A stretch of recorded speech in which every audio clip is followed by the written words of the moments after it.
É outra coisa. Qualquer dia a gente tem que falar sobre transformação do DNA. Essa é top. Porque as pessoas não entendem essa questão genética e DNática. Então tem muitas pessoas hoje que a mágoa, ela é algo na alma, mas que está tocando no corpo. Câncer, são vários tipos de doenças. Hoje tem igrejas psicossomáticas, hoje tem pastores psicossomáticos, hoje tem muitas pessoas psicossomáticas, pessoas que estão com problema na alma, mas que está afetando a fisiologia. Só que aí, Deus me deu um outro termo, que está ligado à tricotomia. Hoje tem pessoas que têm problemas pneumapsicossomáticos. Que é isso? A pessoa tem um problema, na realidade, espiritual, que está tocando nas emoções e que está tocando no corpo. Já é as doenças pneumapsicossomáticas. Que começa no espírito. Começa no espírito. Porque ela quebrou uma lei espiritual. E aquilo está afetando as emoções e aquilo está afetando a saúde dela.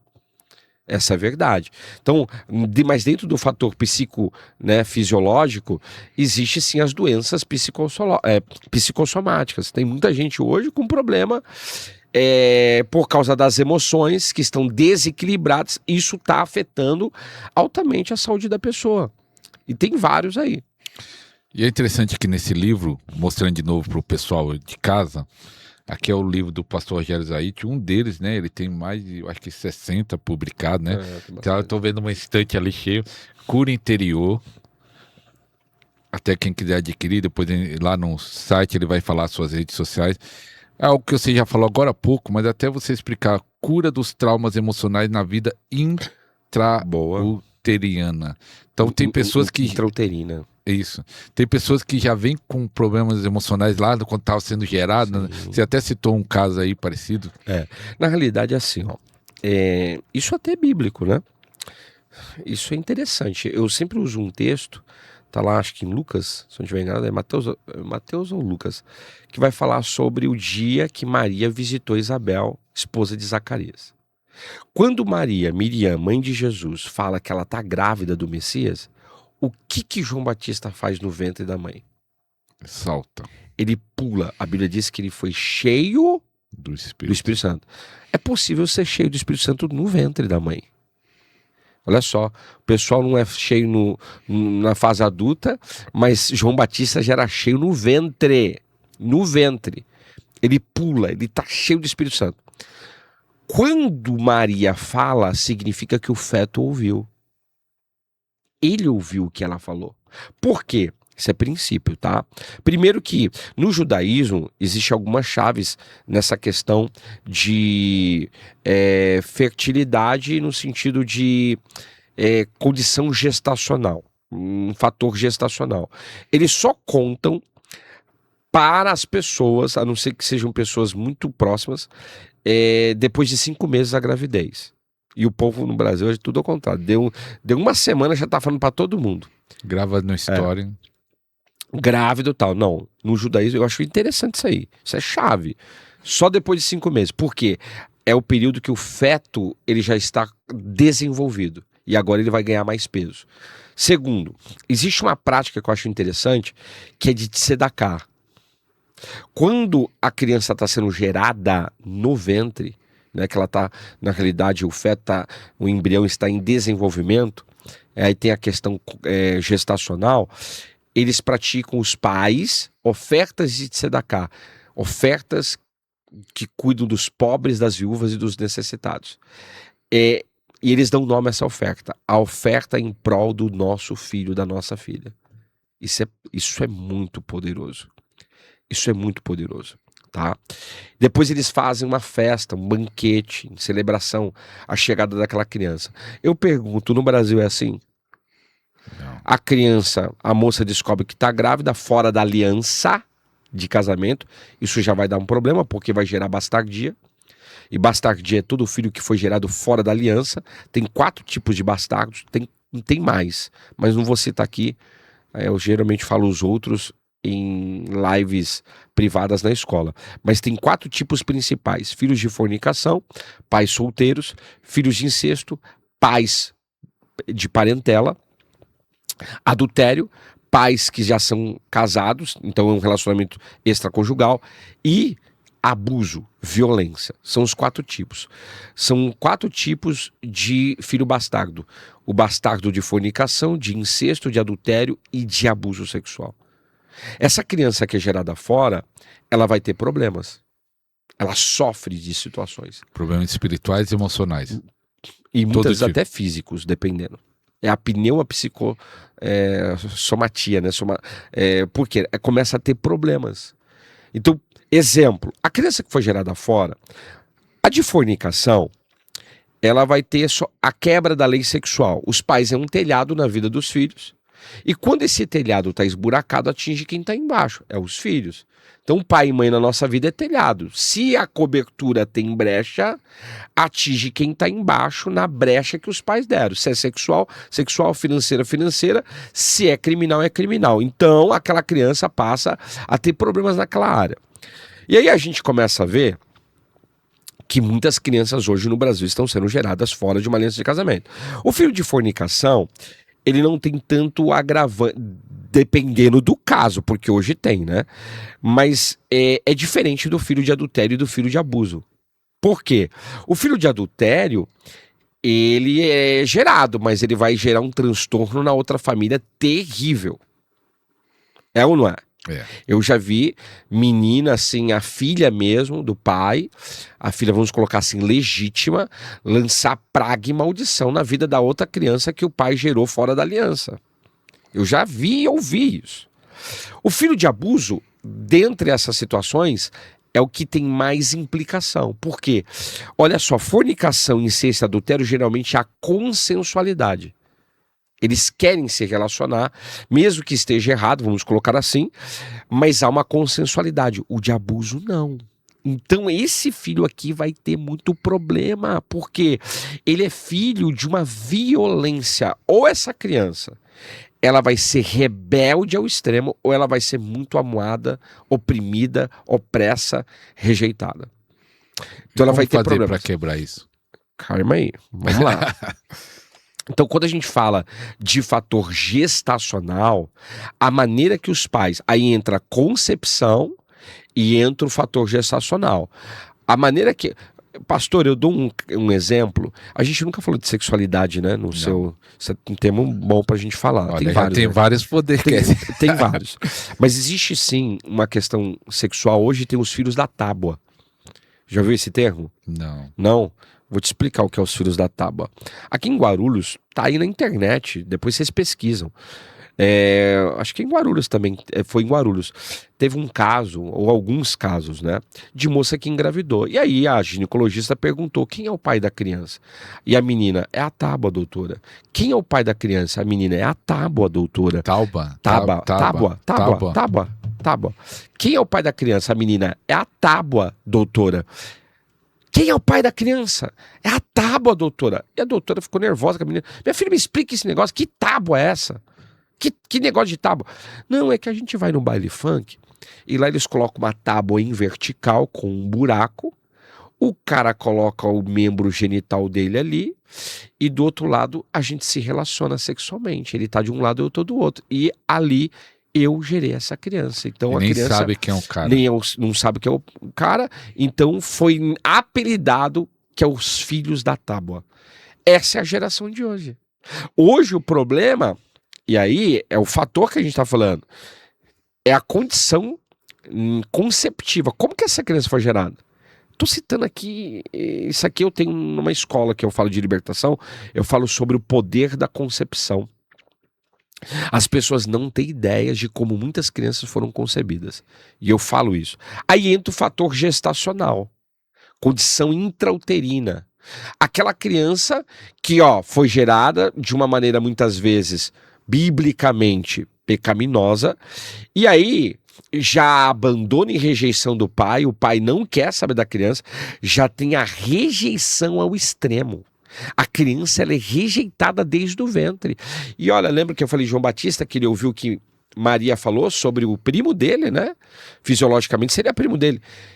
Ele ouviu e ficou cheio de Espírito Santo dentro do ventre, mas existe um registro mnemônico que a gente fala, que a criança, ela guarda isso, é um registro, é uma memória, e a partir disso, ela sabe tudo aquilo que os pais estão falando. Ela sabe se ela é amada, se ela é aceita, se ela é querida, se ela é rejeitada, se ela é abandonada. E ela guarda isso. Hoje, talvez, pode ser o que a psicologia chama de inconsciente. Mas, na realidade, a criança nasce, aí no caso, é o parto. E quando essa criança nasce, pastor, e ela vai crescendo, ela passa a ter problemas de uma criança de rejeição, uma criança de abandono. E aí a mãe pergunta por quê? O segredo está no método que você teve de concepção, a maneira que ela foi concebida, e o segredo também é a concepção, a gestação. Por exemplo, é famoso esse caso. Apóstolo Géser Cardoso, ele conta, já ouviu falar do Géser? O Géser, ele conta o caso da filha dele. Eu acho interessante isso, pra gente falar disso aqui. A esposa dele ele conta, né, o que aconteceu. A menina, ela não conseguia evacuar, ela já tinha acho que mais de 17 anos, e ela não conseguia ir no banheiro. Ela não conseguia, ela tinha problema, e ela já ia fazer uma cirurgia. E aí acho que eles eram da Batista, se converteram não, se renovaram, já eram convertidos, se renovaram, começaram a falar em outras línguas, vamos colocar assim. E um dia a filha abraçou a mãe chorando e falava assim: mãe, não aguento mais. Mas ela nunca tinha feito aquilo, porque ela era mais ligada ao pai. Olha só que interessante. E ali naquele abraço, a mãe abraçou a filha e começou a orar, Senhor, visita minha filha, toca. De repente Deus abriu os olhos dela, ela teve uma visão do dia do parto, olha aí. E no dia do parto, pastor, ela começou a escutar o que ela disse naquele momento. Antes de ter o parto, ela dizia assim: eu não vou evacuar, eu não vou evacuar, eu não vou evacuar, eu não vou evacuar. E o que aconteceu? A criança nasceu, a menina nasceu, e ela teve dificuldade a vida toda, até 17 anos, de evacuar, ia fazer cirurgia marcada. Naquele dia, a mãe pegou, recolheu aquelas palavras do mundo espiritual, quebrou na vida da filha, e a filha foi curada, não precisou mais de passar por aquela cirurgia. Eu conheço um caso que um dia o pastor foi tratar uma irmã porque o filho estava com síndrome do pânico. Muitos problemas nossos estão ligados à concepção, vida intrauterina e parto, essa tríade. Isso aqui pega. E os problemas diversos que a gente está vendo aí, tá? De distúrbios, de transtornos, tá muito ligado a essa condição aqui. A gente tem que colocar na conta isso aqui. E muitas vezes não tem nada a ver num sentido só espiritual, não. É palavra, é situações e tal. E essa mãe começou a ser mapeada, abordada por esse pastor. E esse pastor falou para ela: minha filha, não aconteceu nada na sua gestação? Ela falou: não lembro. Você não ficou mal, passou mal? Ela: pastor, me lembrei. Quando eu estava grávida do meu filho, teve aquele incêndio no prédio do Joelma. E eu vendo aquilo, eu fiquei horrorizado, eu fiquei mal com aquilo, e eu estava grávida, aquilo me abalou muito psicologicamente, e eu fiquei muito mal. Aí o pastor identificou a raiz da síndrome do pânico na vida do menino. Foi lá, quebrou, anulou e tratou aquilo na vida da mãe, em relação ao filho, e foi quebrado. Então a gente percebe que esse fator intrauterino, ele tem muita importância. Agora imagina, já peguei casos assim também. A moça, olha só, ela estava grávida, mas ela se masturbava na gestação. Aí a criança nasceu e começou a ter hábito do quê? O mesmo, masturbar. Começou a se masturbar desde pequena. Por quê? Porque já no espiritual, aí entra um fator também espiritual. A mãe já tinha uma porta de legalidade intrauterina e a filha começou a ter a mesma prática da mãe criança de masturbação. Então a gente vai ligando os pontos, a gente vai vendo que tem vários fatores aí. Então essa questão da condição intrauterina, a maneira que a criança é gerada, a maneira que a criança é abordada no ventre. Pastor, tem criança que é abordada no ventre de uma maneira muito torpe. Muitas vezes o pai é violento, espanca a mãe. Imagina isso, a criança dentro do ventre. A carga emocional ruim que ela está recebendo. Então tem muita gente que hoje o problema dela tá ligada. E aí, pastor, como que eu trato isso? Revelação do Espírito Santo, porque é só Deus para mostrar para você, ó, quando a sua mãe estava grávida, e Deus fala, tá? O seu pai lançou uma palavra de maldição sobre a sua vida. E quando aquilo é cortado, é anulado. Esses tempos, eu fiz vários seminários esses tempos aí de cura interior. Eu postei algumas coisas na internet, eu não sei se o senhor viu. Eu vi. E teve alguns casos, fui em Campinas, nossa, aconteceu muitos milagres assim, de muitas curas interior lá, muitas. Mas você encontra muita gente com problema interior? Pastor, encontra muita gente dentro da igreja. E aí... Até líderes também. Nossa. Mas líder não é para tratar? Como? Você gosta, né? Você gosta. De fato. Mas ela pega, porque muitas vezes não teve entendimento, não foi ministrado. E acontece, infelizmente. Mas... eu, dentre vários, peguei alguns casos lá, a gente estava ministrando, aí era uma moça líder acho que é da dança. E eu tô ali orando por ela, o Senhor, tem esse vídeo na internet.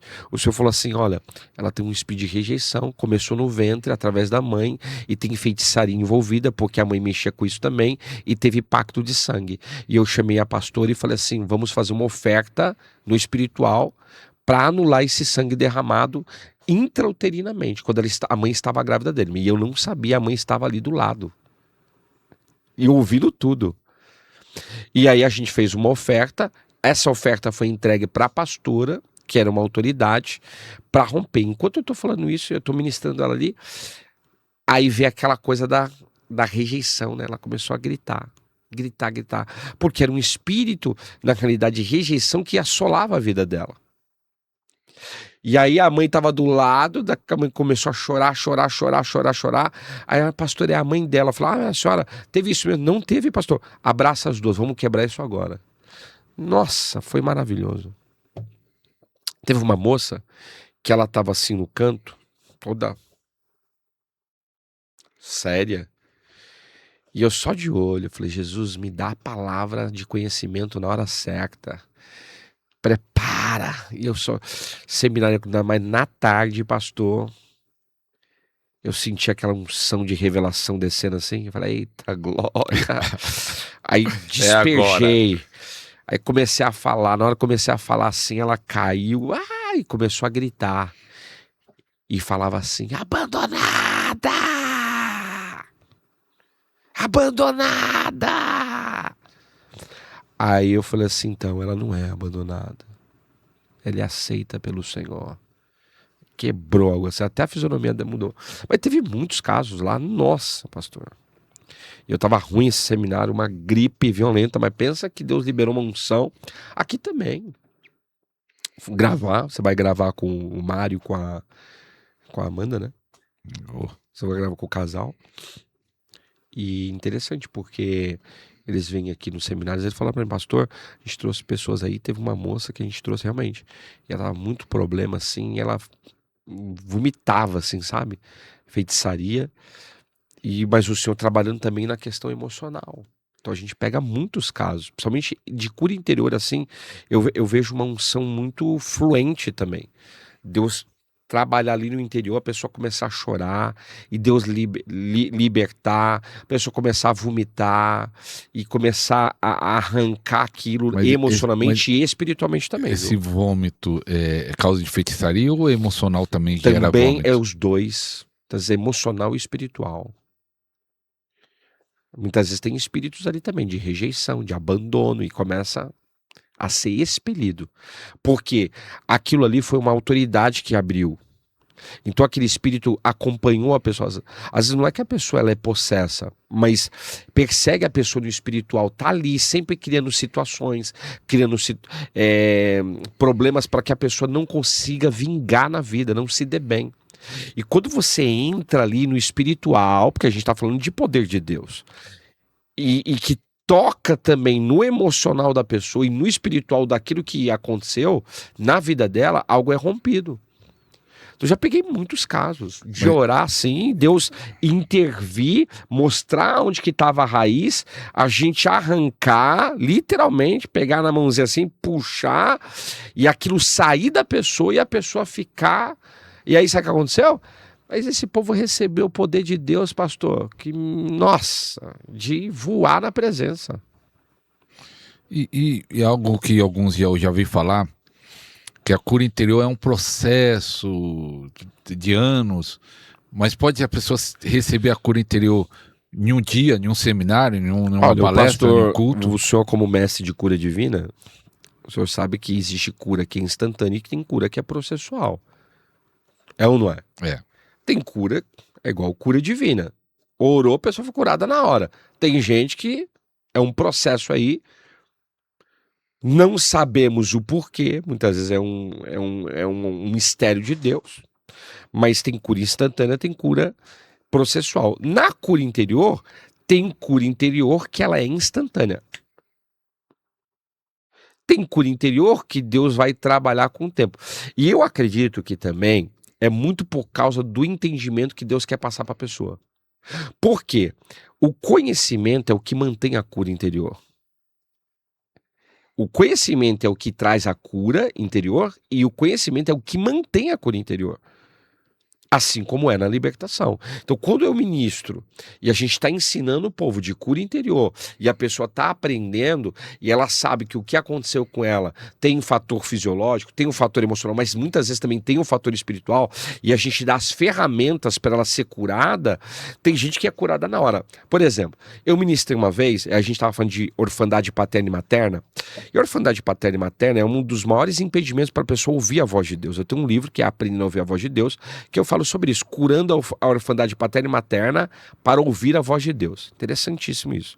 Tem muita gente que não consegue desatar o sobrenatural por causa de orfandade paterna e materna. E um dia eu estava ministrando isso no nosso discipulado, que eu falo sobre quem é Deus e eu falo sobre a paternidade divina.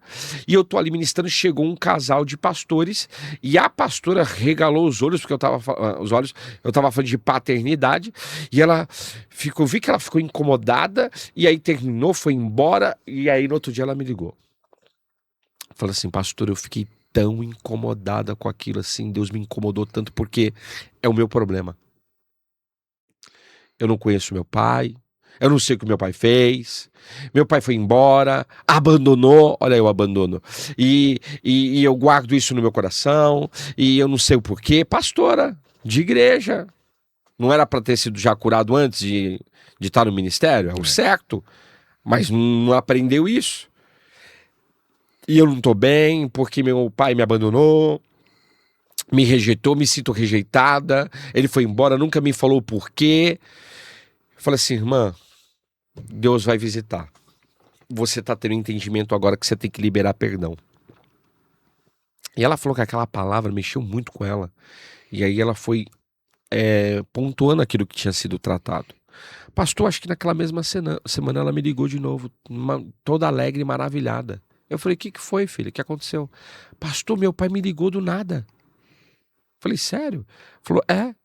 E ele me ligou querendo conversar comigo e querendo me explicar o porquê que ele tinha ido embora de casa.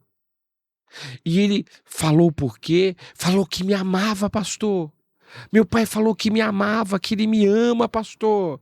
E ela chorava. Ou seja, ali Deus foi trazendo uma cura na vida dela naquela semana. Mas ela precisou de ter o posicionamento do quê? De reconhecer e falar, Senhor, eu não sei o porquê, mas eu libero o perdão pro meu pai, eu declaro meu amor pela vida dele. Mas olha só, foi uma cura processual, não foi assim, naquele momento. Agora, tem gente que libera perdão. Eu peguei, olha só, olha essa situação, um seminário de cura interior. Dei um seminário de cura interior, isso aqui é pra você que tá assistindo e fala assim, não tem nada a ver, não tem nada a ver. O famoso nada a ver, né? Escrentossauro aí. E aí, tinha um casal que ele já veio brigado pro seminário. Brigado, no fight. E na sexta-feira, era o seminário sábado, né, já tinham quebrado o pau, eu não vou pra esse negócio de seminário, que não sei o que e tal. No sábado eu tava no seminário. Foram e começamos a ministrar todo. sério, ministrando, já eles tudo ali. Pastor, e foi indo, assim, parece que é como se Deus fosse quebrando o gelo. Pá! Pá! E aí nos seminários, o que a gente faz? A gente ministra, mas ao mesmo tempo eu tenho vários períodos de oração com o pessoal, de oração, de impartição, e isso aí vai movimentando espiritualmente o seminário e a igreja. E começou a tocar na vida deles assim de uma maneira tão profunda. Sem brincadeira, teve um momento assim que eu vi os dois, ela ajoelhada e chorava copiosamente, e ele chorava, e daqui a pouco eles se abraçaram, daqui a pouco eu vi eles se beijando, pastor.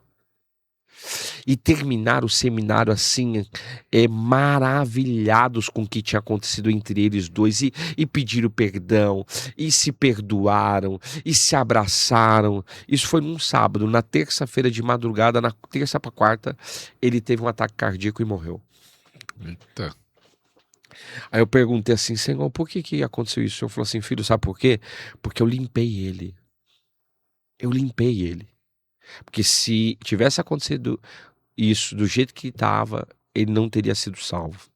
Então Deus limpou ele. Então a gente pega muitos casos assim de cura interior, que a pessoa chega, né, com mágoa, amargura, com traumas. O que eu peguei um caso, eu e minha esposa, de uma menininha que ela tinha muitos traumas, né? Foi abusada pelo pai, abusada, e aí o Senhor preparou de fazer uma oferta para ela de Até nesse ponto, eu já peguei casos assim.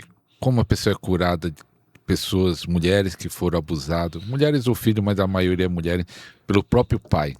Olha só, aí entra um fator também espiritual, né? Entra o fator emocional e o físico, que é o ato em si. Tem muitas mulheres que quando elas são violentadas, uma coisa é o abuso, outra coisa é a molestação. Molestação são toques, mas que é um tipo de abuso também.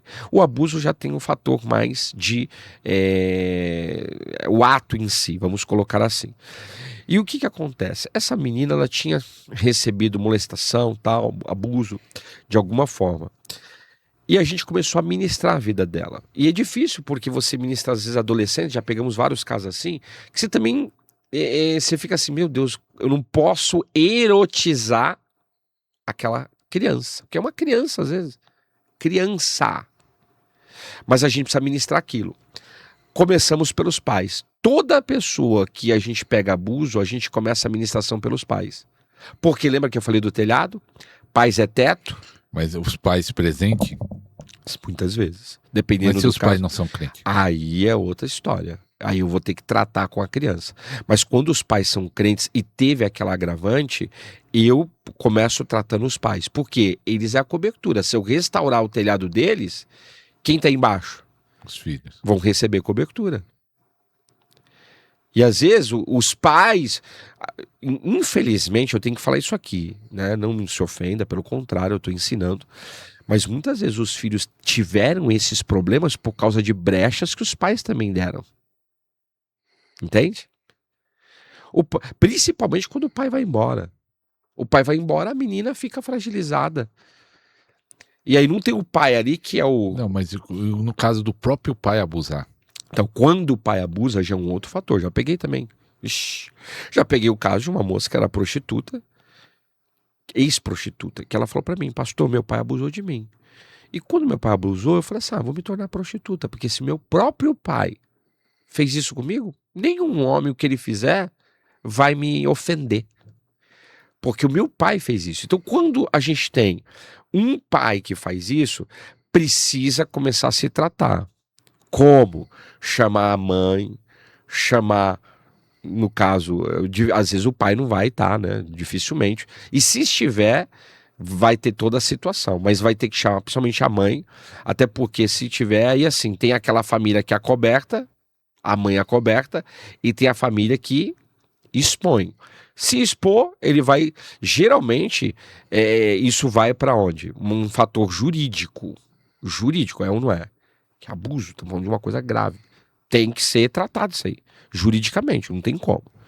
Mas com a menina, tratar a menina, A gente vai ter que fazer um mapeamento ali com a mãe, entender como que foi a vida dela, esse relacionamento, entender como que foi essa concepção, essa vinda intrauterina, porque para chegar nesse nível é porque tem várias situações ali que precisam ser abordadas.